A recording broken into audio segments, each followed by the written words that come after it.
Kechirasiz janob. Janob, bu sizning yaxtangizmi? Ha, Dubayda yashash uchun siz nima bilan shug'ullanasiz? Menda turli xil bizneslar bor. Qancha?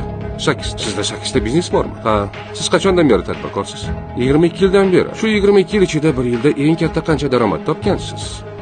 69 million. 69 million?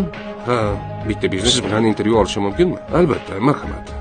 Hayotingizga eng katta ta'sir ko'rsatadigan qaysi kitob? Yaxshi savol. Menga 8 yoshimda ustozim Napoleon Hillning O'yla va boy bo'l kitobini sovg'a qilgan edi. Uning asosiy g'oyasi shuki, muvaffaqiyatning 90% tafakkurga, faqat 10% esa moliyaga bog'liq.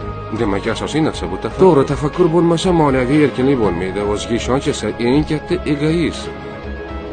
Siz Xudoga ishonasizmi? So'nggi paytlarda ishonishni boshladim, bora-bora ko'p. Nega?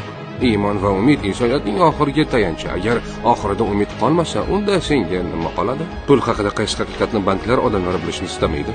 Bank hisobingizda pullar sizga emas, banklarga tegishli. Hattoki agar kredit olgan bo'lsangiz ham, agar bank kasod bo'lsa, pullar yo'qoladi. Pulni bankda saqlagandan ko'ra yoningizda saqlagan yaxshi. Siz qayerdansiz? Germaniya. Nima uchun Dubayga ko'chib o'tdingiz? Bu dunyodagi eng xavfsiz joylardan biri. Ajoyib bank tizimi, imkoniyatlar, tafakkur, odamlar hammasi zo'r. Bu biz uchun ulkan imkoniyatlar yaratadi. Tushunyapsizmi? Qanchalik tez tavakkal qilasiz? Doimo. Men har doim barcha loyihalarimga 100% sarmoya kiritganman. Bu mening sirlarimdan biri. Kerakli joyda, kerakli vaqtda kerakli sarmoya kiritishim.